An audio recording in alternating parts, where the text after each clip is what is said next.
Close your eyes and imagine the smell of rain on morning earth, fresh brewed chai, blooming peonies in a well-tended garden. Can you see it? Almost taste it? We use our senses to create home, the place where we feel joy and belonging. In life's journey, what we think of as our home evolves. We build new homes from our dreams, sacrifices, and journeys of miles and years. And for Indianapolis immigrants, home goes by many names.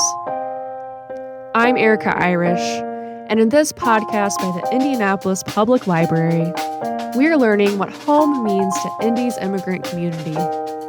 Through their diverse lived experiences, we'll see how, rather than exchanging an old home for a new one, immigrants create a powerful new idea that home is so much more than a place. Well, hello, dear listeners of More Than a Place. We're so happy to have you back with us for another episode. Very excited for today's. It's going to be full of energy, dance, and maybe some popsicles if we get to that. I'm so pleased to be here with Mestre Iuri Santos today. Mestre, how are you? I'm doing great today. Always waking up early. Yeah. You're an early bird? Me too. Yes, I am. When do you get up every day? Usually 5:30 a.m. Same. It's the best time to think. It's quiet and you can really get your bearings before the day. Yeah. Yes, it is. Well, Mestre, would you like to introduce yourself to listeners? Who are you today in January of 2023? What do you do? Mestre Iuri Santos, and I came to Indiana in 1998, and I've been here since then. Actually, was first a big cultural shock because I came straight from Salvador to Brown County, but wow. Indiana, yes. And so I used to be between Bloomington and Indianapolis. I used to drive 3 days to Bloomington, 3 days to Indianapolis, because we used to have 2 satellites of the Capoeira group, and one in Indy, the other one in Bloomington. So that was my life for a while. Right now, I'm living in Bloomington, Indiana, for a few years. We bought a home here because my wife always work in Bloomington. She's a teacher, full-time teacher at Harmony School. Excellent. She teaches kindergarten, preschool for over 25 years. And so that's the reason we moved to Bloomington. It's close to work. I used to teach at IU as well. I taught for 10 years in Indiana University. So teaching capoeira as well? Capoeira, one credit class through the kinesiology department and martial arts. Yeah, so that was made it easy back then. I don't teach anymore at the university. I don't teach anymore. I teach my own class in Bloomington. I just reopened, actually, not that long ago. So I teach in the same place where I used to teach, which is the Harmony School, because it's a more central place where I can attract more youth and young people as well. And I teach at my studio as well, here in my house. Your studio is called North Star Capoeira Angola? North Star Capoeira Angola is the name of my school, yes. Wonderful. My studio, I call Casa do Mestre Iuri. Keep it simple, yes. Yeah. I love that. And then I'd love to explore this later, but I understand that recently you also opened Rasta Pops with your wife. Yeah, the Rasta Pop is for 5-6 years, I believe. We had the idea to create the Rasta Pops in the Bryan Park, which is close to my house here. And I don't see nobody selling anything, no vendors. I go to the parks, I didn't see. Back then was not like a strong culture of food trucks in Bloomington yet, like is now. Now we have so many food trucks in Bloomington, and But back then I didn't see nothing. So I had the idea, because in Brazil popsicle is a big culture. Everywhere you go, there's popsicles. I'm at my house, sometimes I hear the guy calling, picolé, picolé, picolé. And you just go up in the street, no, hey, I need some. So at the beach as well. It's always was experience of a childhood experience. Yeah.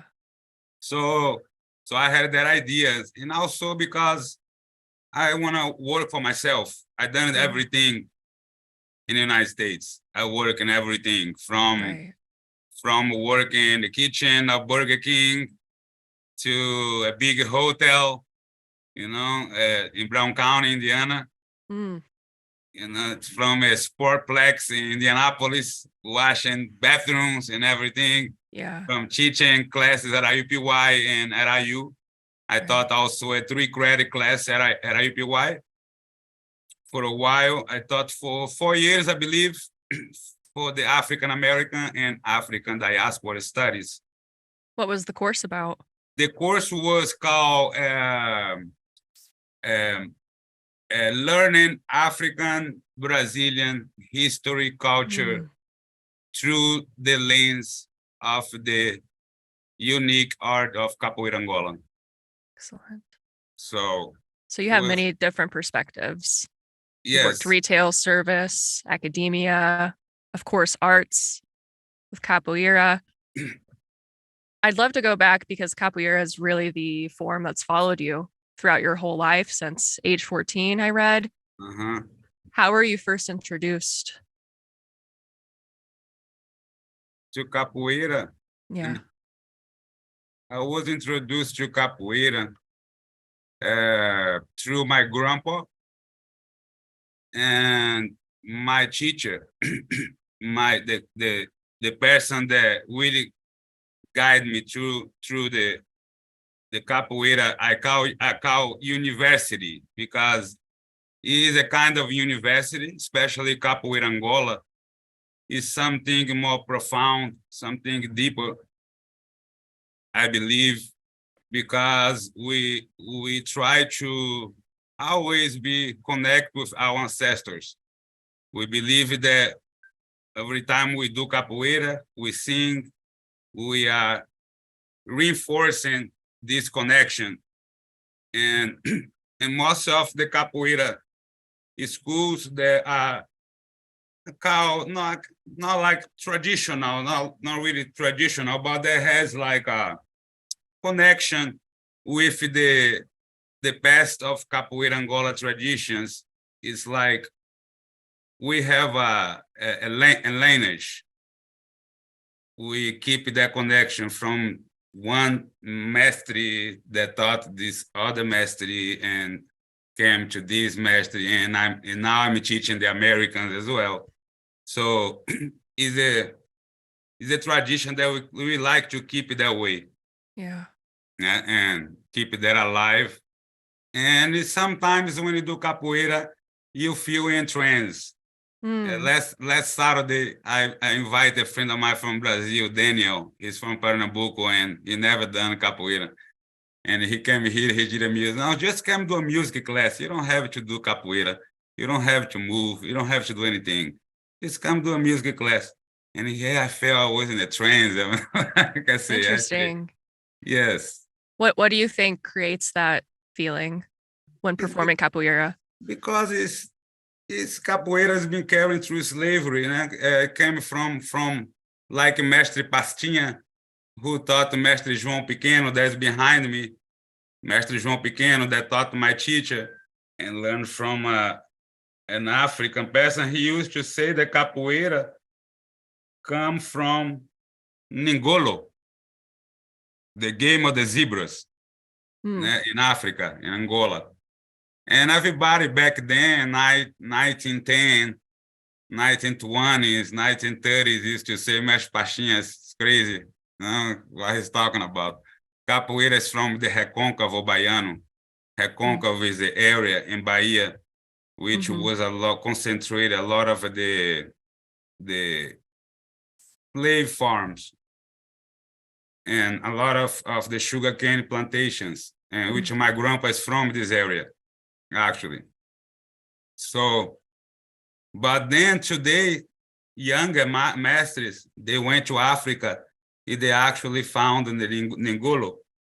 There is documentary that they did, there's a DVD and everything.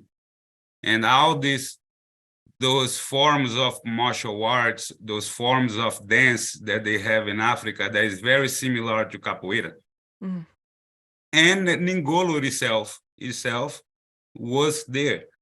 It's not like the young people still practice in Ngolo, but because Africa been through a lot of, right. of troubles, a lot of things, and then change. So the old people still practicing Ngolo in some places. Mm. We have footage and everything of those things. So there is proof that capoeira is really Africa tradition. In Brazil, they're going to have arguments over this. No, capoeira is from Recôncavo Baiano. Capoeira is from Bahia, from Brazil. It's not from Africa. Yeah. But in the history of Mestre Partinha and Mestre Bimba, the two greatest masters of capoeira history, because they had a vision of writing books and organize the capoeira as a culture with the names of the rhythms, the names of the movements. Now they kept and they was observing capoeira and start to develop capoeira from the African traditions, but they took to the next level. Mm. They used to say that the history say that they learned from an African man. Right. So when you read the books. So anyway, my grandpa came from Santo Amaro, which is a city that part of this area called Recôncavo Baiano that has many cities. There's a lot of culture with a lot of strong connection with the Yoruba culture that is very strong in Bahia. Very strong. And so I was a young man, 13-year-old, and my grandpa thought I was not doing well in school. Oh. And my teacher used to come down on the street, which I live, which is a dead end in Salvador, Bahia, in the neighborhood of Brotas. There's a street called Rua Bolivar Copacabana. So there's a dead end, and the end of the street, there's it's like a situ. We call like a little piece of woods, like a bunch of mango trees, jackfruit trees, and it's like a refugee for the little monkeys, actually. And yes, because sounds very colorful. Yes, as beautiful. A kid, was not so many houses there like today. And we used to go there to give mangoes and jackfruit, and there was so many animals, even lizards, like big lizards and chameleons and all kind of things, iguanas, that kind, all kind of animals. Today you only see the little monkeys. They still not moving to the trees.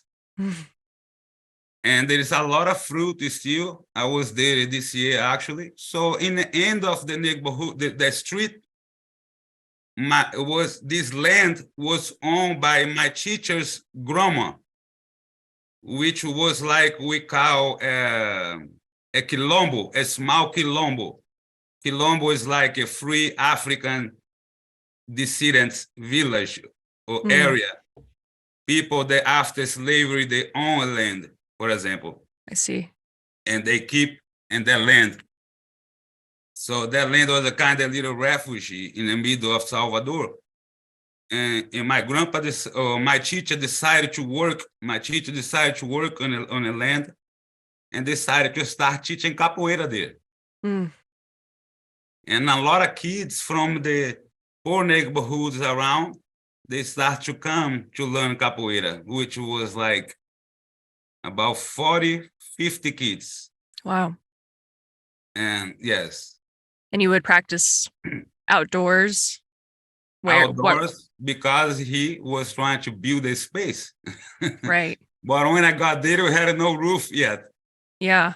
So we practiced outdoors, used to have a big concrete circle, outdoors, and we practice under the mango trees because I remember they built a soccer place with a hard soil, not grass, like a hard soil soccer area. So we practice under the mango trees. It was lovely because we give the mangoes. The mangoes fall from the trees. Fell from the trees, and we go home and make juice after practicing capoeira. Win-win. Yeah. That's great. Well, but we couldn't practice capoeira when it rained because we didn't have a space. So my teacher, he worked so hard, and he found some money. He wrote some grants, some things, and talked to the politicians, the mayors, and the town, and he got some money, and he built a big space. And yes, it was beautiful. It's a long story. It's a long story. Oh, it's an important story, really crucial to you and to your community. Mestre, what do you remember about the first time you practiced capoeira? The first time I practiced capoeira was not actually in this space. My teacher didn't have the space yet in our neighborhood. So I used to go to a famous fort. It's an old colonial fort in the neighborhood of Santo Antonio do Carmo, which is connected to the old historical center of Salvador, Pelourinho, which every tourist go to see the old colonial churches and old. It's like a little city inside of the other city. It's part of the old Salvador. So all the buildings that was built by African hands in the cobblestone streets, the church from the 1500s, and 1600s is still there. So that's the place where capoeira happens as well. Not only capoeira, as all the African culture in Salvador, Bahia. The Olodum, samba reggae, that Michael Jackson recorded with, and Paul Simon. Yeah. So it's a place where the African used to be sold as a slave. So the name of the place is called Pelourinho. And Pelourinho is actually the pole, the stick where they used to tie the African so they can sell. So today we don't like to call Pelourinho so much.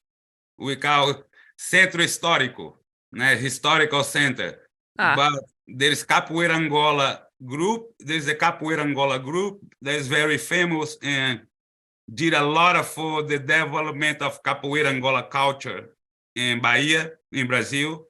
That the name of the group is Pelourinho itself. I see. Yeah, so because we don't like to forget the history. So the history don't repeat again. Right. So in Capoeira, we like to teach the real history. So that's where a lot of the Pelourinho is. I spend a lot of time in the Pelourinho because my teacher also created the association, help with the creation of the Brazilian Association of Capoeira Angola. And it was in a Pelourinho. But the old fort is a colonial fort, like many forts in Salvador, is strategical places that used to protect the city from invasion, from Holland invasion, and other countries used to try to invade Brazil. So those forts is still there. It's like today the fort has a museum, for example, inside. You can go visit. And there is restaurants, things like this for the tourists. Right. And the fort became a prison in the 70s. A prison. So, and then after the prison, in the mid-70s, the capoeira masters invaded the fort to teach capoeira. Mestre João Pequeno, that's behind me, who taught my teacher, he invaded the fort to teach in there. to prisoners? No, to teach capoeira. To teach it. No, wasn't a jail anymore. They abandoned afterwards. Afterwards, yeah, they abandoned the fort. So the capoeira got in to teach culture. So it became like a center for capoeira, Angola, where people from all over the world come to see Mestre João Pequeno and to see Mestre Moraes, and also to see the Ileaie, which is a famous African Brazilian band from Bahia that used to rehearsal inside the fort. They invaded because it was a place closer to the center of the city. Instead, you'll be far away in your neighborhood. You bring the culture to the center of the city. And exposure the culture to the tourism as well, and to everybody else. So everyone, native Brazilians, tourists. So it became a cultural center. And then they tried to finish the fort. The government tried to take from capoeira and put a philharmonica, like orchestra music, and classical music. Does that work? Didn't work because all the capoeiristas and all the black people and all the masters got together, and they did like a big movement. And today the government actually did a big reform, and the fort is the Fort of Capoeira. It's named that. That's great. It's named that, and there is like rooms for the masters to teach. They're remodeling everything nice. Everything looks beautiful. There is security guard in the door, because when I started capoeira there, it was prostitution, it was drugs, it was everything going on around. And the capoeira was the instrument that helped the community, to understand what surround the community, the problems that surround the city. Because we capoeira people, the mestres, used to invite us to debate those things inside the capoeira schools. So the capoeira schools are like temples, in place where we debate the real thing, the real problems of the community. Wow. So now we have a conversation, debates, and seminars, and we invite the community. So that's where I grew up with capoeira. How I learned, also about African American culture was in capoeira, which I learned about Malcolm X. I learned about Martin Luther King and all those things, because in the school in Brazil, you didn't learn nothing like that, So it was the door to learning a lot more than just art and dance.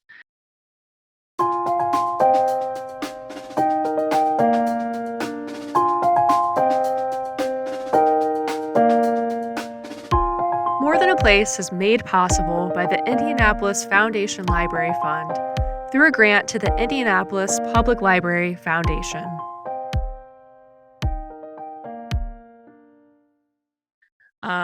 What kind of food or drink always reminds you of Brazil when you consume it? I usually cook my food if I want to really remind of home. I'm actually going to cook some beans tonight, because tomorrow is a game, and some of friends of mine going to come to watch with me, from Brazilian friends. But once I was at my mother-in-law house in Brown County, and I got there and I smelled something in her house, and I'm like, what is this smell? And she's like, and I was like, it smells like something they cook back home. And she said, corned beef and cabbage and potatoes. And in Brazil, we have something called cozido. And they cook, it's like they have every vegetable, potatoes, cabbage, even sweet plantains, spinach. They put it, all kinds of vegetables and sweet potatoes, everything in there. And they cook this thing, and they have corned beef as well. So I smell that thing. And even that I don't eat as much meat. I don't eat meat like this, but Sometimes I do, but I try to not. But that was what the same smell of my home and my grandma's house when I was a kid. So this is a common food. It's not like Uh, for celebrations. It's yeah, eaten. my it's a traditional food, and my Yeah. grandparents used to cook every Saturday. Oh, wow. Yeah. Man, I have to Yeah. try that. Really, Was corned beef co- and was cabbage is, was cozido on Saturday, and it yeah. was feijoada on Sunday. Feijoada. Feijoada is the national dish of Brazil with all the meat and beans and all this stuff. Yeah. Thank you. Anyway, Yeah. that remind of home. A drink, and I don't think so. I don't think any drink. Usually, when I want to remind of home, I go to the international markets and I get the guanabana, Guanabana. which is sour sop. Hmm. Sour sop, the pulp, the pulp, the frozen pulp of the fruit. So they have all the tropical fruit. Now, in Indianapolis, usually I go to the big Saraga, Yes. the national market, and they have a lot of Brazilian fruit, frozen fruit. Just the fruit itself. I actually introduce my clients to new popsicles, to new ice pops. Yeah, fruits that they never seen, they never ate before here. Right. Because they're hard to access. Yeah, for example, you can buy umbu and cajá, and two fruits that only grow in the northeast of Brazil, which is the region I grew up. So I go there sometimes to get this. I introduce to people new popsicles. Oh, this is a new fruit, and this is a new thing. So that's I don't see. Food is very different. Everything is different here. Right. Everything's so different. So it's like this. I go home. Home, I'm saying. We're talking about home. I go home, back home to Brazil, and there's things that I think, I miss from here. Then I come back here, which is home too, and I start to miss. You're always missing something. Yeah. It's a challenge for sure. Well, let me ask you this question. We talked about food. But we can survive. It's okay. Yeah. It's variety. Yeah. Yes. You might, I think you'll like this one. As a capoeira teacher, what is a song or sound that reminds you of home? Song or sound? Yes, that's why I had to make this space here for me. This space has berimbau's, drums, pandeiros. There has all the instruments here for capoeira. Has my music, my guitar, my everything. So I can, make my little piece of home here inside my space. Yeah. And a sound that reminds of home is my berimbau. That makes me, happy, feeling good. It's this instrument again. Yeah. Do you want to play a little bit?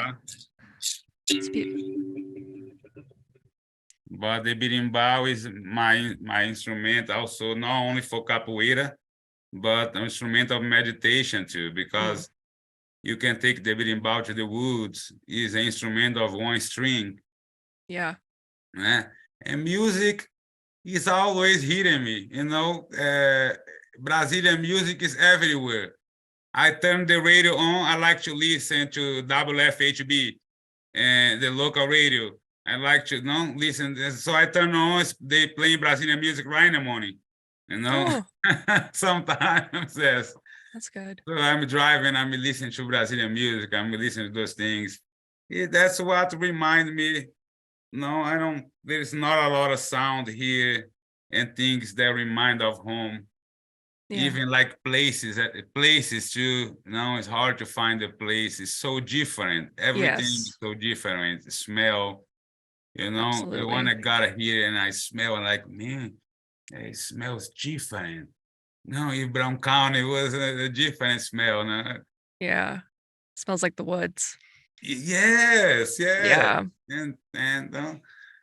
And it's funny because you get to Salvador and you smell the city. It's like Indianapolis, né? Yeah. Yeah. City. Yeah. But Salvador is got hills, a lot of hills. It's a city that has the high part, the low part, the old part of the city. They have one of the longest coast of Brazil. So it's like the city change all the time. You go to one side is one thing, you go to other side is other thing. Mm. So that's here. Everything is the same. Yeah. You kind of know what to expect. When I go to when I went to when I went to New Orleans, I had a student that he's a Black Indian in New Orleans, and I met this guy in Brazil. He came to my school. He's a filmmaker and is a African American teacher. He is a muralist. He make murals, big giant murals that in Chicago, but Martin Luther King in the street on Drive was Ivan Watkins. So he's in Brazil before I came to Indiana. He came to my school, learn capoeira. Then, when I came to Indiana, I get invited to teach a workshop in Chicago, in this capoeira school, big capoeira school, Mestre Marisa Cordeiro, that has one of the oldest one in this area that had a great work with capoeira in Chicago, Marisa. So when I get there, Ivan Watkins is in there doing capoeira. So I'm like, Ivan, and I say, Ivan, what are you doing here? I'm like, you went to my school in Brazil. And, and in the end of the story, Ivan already knew my wife, Linda, because my wife was doing capoeira as well. Yeah. He knew my wife, and he knew the guy which I met later here in Bloomington, Raza Nebana, that I became the godfather of his kid, and he's a Rasta, and on which I start to play reggae music with, and a Rasta priest, Abba Nebana. So he knew him, they were cousins, like they knew each other too. So, and a lot of people that I knew was connected already somehow when I got here. Interesting. Yeah. People have a way of finding each other. Yeah. So that's good. It's interesting. So it was this made my life easier, I think. Yeah. To want to stay here, because somebody that come from other country don't know the language, don't speak the language, don't understand anything. It's hard to stay. Yeah. Well, Mestre, if people listening to this podcast, some of them will have grown up in America, but we also expect a lot of people listening to this will be immigrants themselves. If they're experiencing some of those challenges, what advice do you have for them to help them find community and make it through? The advice that I led them, because everybody's in a different situation of life. Maybe my recommendation not gonna work for some people there, because I met, for example, Latinos that they have to work for 16 hours a day to keep their life going and everything easy, which is not my case. Here I had a woman to support me. Not that my wife is not any rich person, but she already knew the culture. She's a teacher here. So I had somebody to help me. And there's people that don't speak the language and don't know nobody. Yeah. And usually I recommended, my recommendation is to those people to find a community and find the people from the country, and to get support from them. Even that sometimes you don't want to do that, because then you don't learn English, and you don't get immersed in the American culture. But this way, you're gonna find the strength, I think, strength to keep it going, to be happy and find your community. I think the Latino community in Indianapolis like triple or something. It's like, and it's positive. Bloomington too is a place that has people from all over the world in Bloomington. Absolutely. There's a lot of Brazilians here. They don't get together as much as I wish, because we in Brazil, we get it together almost every weekend to do a little barbecue, to cook some food, to play some music, that kind of thing. And this is what keep us alive. You have a group of friends to go out together, and then play a little soccer, play something, that's what my recommendation is. If you feel lonely, because I met people like that before that, nothing went well for me here, everything went wrong, Yeah. And it is hard. It is hard because it depends of your situation. That's why people at home, when they ask me, I wish I could have a chance to get out Brazil, to go this, and I tell them, if you want to get out of Brazil, go to the United States or anywhere else, please get ready. Learn something. Come with something with you, some knowledge on something. It don't matter what it is. For myself, it was capoeira. Capoeira never abandoned me. That's why I can't abandon capoeira. I can't stop capoeira. Today it's been so hard to build a group, a community again with capoeira. Things change so much in Indiana, in Bloomington. So I got to readapt myself to rebuild the capoeira group, the capoeira community. If you have some people listening out there, I'm looking for people that want to learn capoeira for real. That's great. Where can they reach you? You can reach me on North Star Capoeira. North Star Capoeira on Instagram, Facebook. Yeah. Okay. Yeah, listeners, we'll include all of that in the show notes. And, yes, and please reach out. But it's this. You gotta keep it going. Capoeira gave me so many things. Capoeira, that's where I met my wife. That's how I got married, Linda. How I came here. Capoeira opened so many doors to me. When I came here, capoeira, I was performing at the People's at a place here in Bloomington. In the middle of this, there is a People's Market now, People's Park. I was performing at People's Park. Yeah. And the professor from the kinesiology department, he stopped the car right there in the middle of the street. And he came, "How are you doing capoeira here? Oh my gosh." And I say, "Yes, sir." And I was speaking English not like perfect, because people ask how many languages you speak. I say bad English and bad Portuguese. Oh. So I say, "You speak English?" I say, "Yes, I do."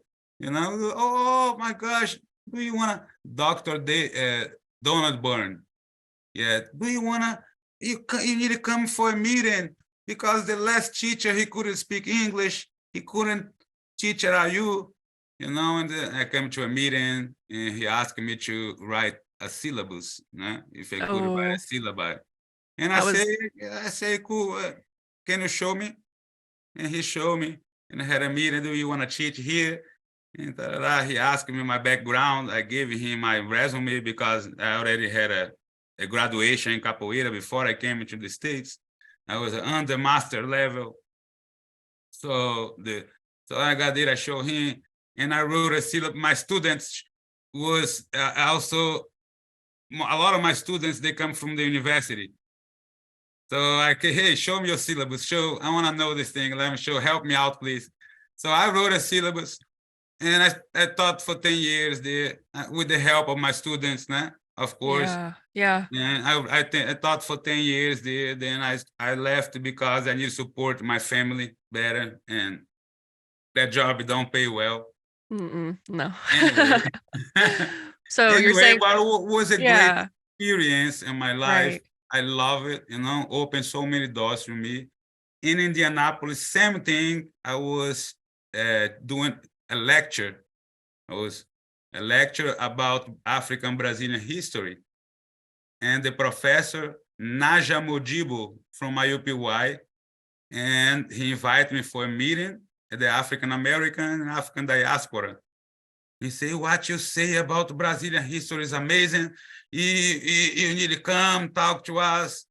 And this, can you write a syllabus? I say, I already have a syllabus in Bloomington, but it's one credit class. Now I want you to do a 3 credit. Longer syllabus. To talk about African Brazilian history, racism, this. I say, all right, great, let's do this. So I prepared my syllabus and he loved it. Dr. Monroe, he was the president back then. There is a new president now, Dr. Les. I had a talk with him last month, actually, because he found me through a friend of mine, Khalil, that opened the Kiwai Community School in Bloomington, the Caprio Community School. Khalil Neto is a school for African Americans in Indianapolis. And through him, I found Dr. Les, again, the new president of IUPY African American. And he used to play capoeira. So he want to put the capoeira back in Indianapolis. Say, Mestre Iuri, I need your blessing to do this project. I need you, how much you need, and what do you need to bring capoeira back to Indianapolis strong again? Because my peoples need to do capoeira. They need doing karate, kung fu, taekwondo. They need to do the culture. They need to do capoeira. So how did that make you feel? We had a great meeting, Good. Before I went to Brazil, and maybe things are gonna happen again for capoeira strong in Indianapolis. And that's what I was saying.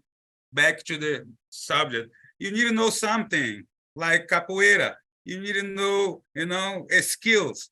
For example, fixing cars. You need to come here from other country, especially if you're not young. Because if you're young, like me, I was young. I was 24 years old. So you have time to learn. Or when you're much older, it's hard if you don't have like a family, nah? If you don't have people to support you. Yeah. It is hard. So you got to find your community, stick with your community, because I'm sure Brazilians, Mexicans, Latinos, Africans, I'm sure they are kind with each other. People, even here also, I found a lot of friends. Today, I can say that beside my Brazilian family, I'm saying my relatives, like my aunties, my uncles, nah? Beside that, I have many more friends here than in Brazil. Friends, I'm saying real friends that I can knock at the door. Hey, I don't have a house to sleep. Yeah. Can you help me out? I know they're gonna help me. Oh, you explained so much. I really appreciate you not only sharing your personal experiences, but the purpose of capoeira, how it enables community. I'm so excited for listeners to continue seeing what you do in Indiana. So it's a pleasure having you. Thank you. Yeah. Thank you, Mestre.